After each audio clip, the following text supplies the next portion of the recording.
বন্ধুরা, আজ আমার শ্রী শ্রী ভাগবত গীতার ত্রয়োদশ অধ্যায়ের 14তম দিন আমি পড়ছি, আপনারা শুনুন।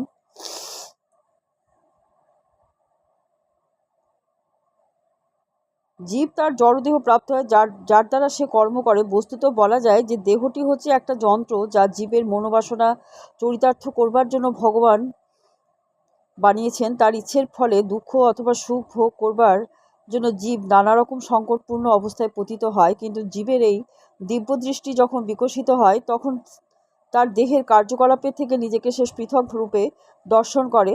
এই দৃষ্টিভঙ্গি যার আছে, তিনি হচ্ছেন আসল স্রষ্টা।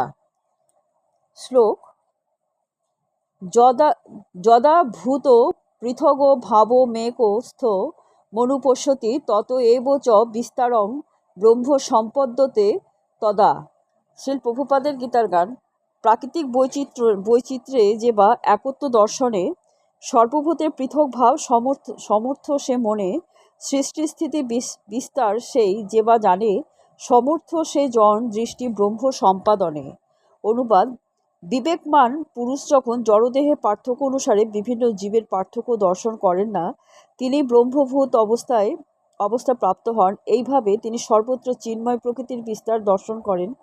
তাৎপর্য: কেউ যখন দর্শন করতে পারেন যে জীব তার কামনা বাসনার ফলে নানা রকম জড়দেহ প্রাপ্ত হয়, তখনই তিনি যথাযথভাবে দর্শন করেন। জড়জাগতিক জীবনে আমরা দেখি যে কেউ দেবতা, কেউ মানুষ, কেউ কুকুর, কেউ বেড়াল ইত্যাদি, কিন্তু এটা হচ্ছে জড় দর্শন, এটা যথার্থ দর্শন নয়। জীবন সম্বন্ধে জড় ধারণার ফলে জড় বিভেদ প্রতিভাত হয়। জড় দেহের বিনাশ হয়ে যাবার পর আত্মা এক। জড়জগতের সংস্পর্শে আসার ফলে আত্মার নানা প্রকার শরীর প্রাপ্ত হয়। কেউ যখন তা বুঝতে পারেন, কেউ যখন তা দর্শন করতে পারেন, তখন তিনি দিব্য দৃষ্টি প্রাপ্ত হন। এইভাবে মানুষ, পশু, বড় ছোট ইত্যাদি পার্থক্য থেকে মুক্ত হয়ে তার তার চেতনা তখন পরিশুদ্ধ হয় এবং তিনি তখন তার যথার্থ স্বরূপে কৃষ্ণ ভবনামৃত অর্জনের যোগ্যতা লাভ করেন। তখন তিনি কিভাবে সব কিছু দর্শন করেন তা পরবর্তী শ্লোকে বর্ণনা করা হয়েছে।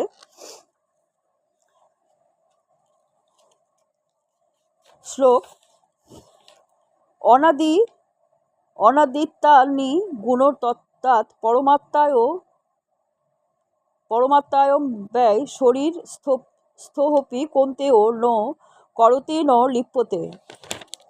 শ্রীল প্রভুপাদের গীতার গান। ব্রহ্মজ্ঞানী জীব নিত্য পরম অব্যয়, নির্গুণ অনাদি তত্ত্ব নির্লিপ্ত সে রয়। অনুবাদ: ব্রহ্মভূত অবস্থায় জীব দর্শন করেন যে আত্মা চিন্ময়, অনাদি, নির্গুণ এবং জড়া প্রকৃতির অতীত। হে অর্জুন, জড় দেহে অবস্থান করলেও আত্মা কোনো কিছু করেন না এবং কোনো কিছুতেই লিপ্ত হন না। তাৎপর্য: জড়দেহের জন্ম হওয়ার ফলে মনে হয় যেন জীবের জন্ম হলো, কিন্তু প্রকৃতপক্ষে জীব শাশ্বত সনাতন, তার জন্ম হয় না এবং জড়দেহে স্থিত হলেও সে শাশ্বত প্রপঞ্চাতীত, তাই তার কখনো বিনাশও হয় না। তার প্রকৃতি হচ্ছে আনন্দময়, সে নিজে কোনো রকম জড়কার্যে নিযুক্ত হয় না। তাই জড় শরীরের সংস্পর্শে আসার ফলে যে সমস্ত কার্য সম্পাদিত হয় তা তাকে আবদ্ধ করতে পারে না। শ্লোক: যথা সর্বগতং সখ্য দাকাসং নোপলিপ্যতে সর্বত্রাবস্থিত দেহে তথাত্মা নোপলিপ্যতে। শ্রীল প্রভুপাদের গীতার গান। যেমন সর্বগত ব্রহ্ম সূক্ষ্ম তত্ত্ব অনুপম, সর্বত্র সম্ভব বিচরণ, তথাপি সে লিপ্ত নহে, নিজের স্বতন্ত্র রহে, সেইরূপ আত্মবিচরণ। সর্বত্র ব্যাপিয়া দেহে কূটস্থ পৃথক রহে, মহাভূতে নহে সে মিলন, তথা ব্রহ্মভূত জীব আত্মতত্ত্বে হয়ে শিব, দেহধর্মে লিপ্ত নাহি হন। অনুবাদ: আকাশ যেমন সর্বগত হয়েও সূক্ষ্মতা হেতু অন্য বস্তুতে লিপ্ত হয় না, তেমনি ব্রহ্ম দর্শন সম্পন্ন ব্যক্তি দেহে অবস্থিত হয়েও দেহ ধর্মে লিপ্ত হন না। তাৎপর্য: জল, কাদা, বিষ্ঠা আদি সব কিছুতেই বায়ু প্রবেশ করে, কিন্তু তা কোনো কিছুর সঙ্গে মিশ্রিত হয় না। তেমনি জীবাত্মা যদিও নানা রকম শরীরে অবস্থান করে, তবুও তার সূক্ষ্ম প্রকৃতির প্রভাবে সে সব কিছু থেকে মুক্ত থাকে। তাই জীবাত্মা যে কিভাবে এই শরীরের সঙ্গে যুক্ত থাকে এবং এই শরীরের বিনাশের পর সে যে কিভাবে এই শরীর থেকে চলে যায়, তা জড় চক্ষু দিয়ে দর্শন করা সম্ভব নয়। জড় বিজ্ঞানের মাধ্যমে কেউই তা বিশ্লেষণ করতে পারে না। শ্লোক: যথা প্রকাশাতে কৃতস্নং লোকমিমং রবি, ক্ষেত্রং ক্ষেত্রী তথা কৃতস্নং প্রকাশয়তে ভারত। শ্রীল প্রভুপাদের গীতার গান। সূর্য যথা প্রকাশ হয় অখিল জগৎ, এক দেশে একা থাকি সম্রাট মহৎ।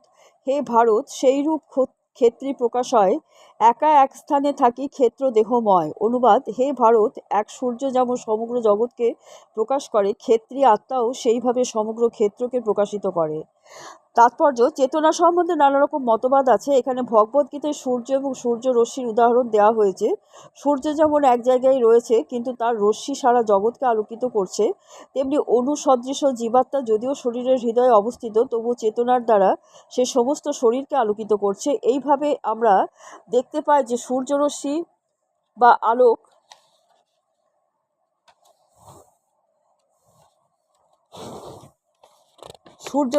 আলোক আমাদের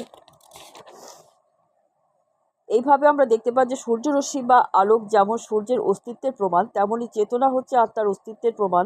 দেহে যখন আত্মা থাকে তখন সারা শরীর জুড়ে চেতনা থাকে, কিন্তু দেহ থেকে আত্মা যখনই চলে যায় তখন আর চেতনা থাকে না। যে কোনো বুদ্ধিমান মানুষ সে কথাটা সহজেই বুঝতে পারেন। সুতরাং জড় পদার্থের সমন্বয়ের ফলে চেতনার উদ্ভব হয় না। চেতনা হচ্ছে জীবাত্মার লক্ষণ। জীবের চেতনা যদিও পরমেশ্বরের চেতনার সঙ্গে গুণগতভাবে এক, তবুও পরম নয়, কারণ একটি দেহের চেতনা অন্য দেহের চেতনার অংশীদার হতে পারে না। কিন্তু জীবের বন্ধুরূপে যে পরমাত্মা প্রতিটি জীবের দেহে বিরাজ করছেন, তিনি সমস্ত শরীর সম্বন্ধে সচেতন। সেটাই হচ্ছে অনুচৈতন্য এবং বিভু চৈতন্যের মধ্যে পার্থক্য। শ্লোক: ক্ষেত্রজ্ঞ রেব মন্তরং জ্ঞান চক্ষুষা ভূত প্রকৃতি মোক্ষং চ যে বিদুর্জান্তি তে পরম। শ্রীল প্রভুপাদের গীতার গান: ক্ষেত্র আর ক্ষেত্রকে তত্ত্বজ্ঞান চক্ষে দেখিবার শক্তি হয় সে যাহার পক্ষে, এক ক্ষেত্রজ্ঞ সেই জীব, অন্য পরমাত্মা, উভয়ের ক্ষেত্রে বাস ক্ষেত্র বিশেষাত্মা, তার মোক্ষ জড়নিষ্ঠ প্রবৃত্তি হইতে সুখে বাস পরম ব্রহ্মে জড় দেহ অন্তে।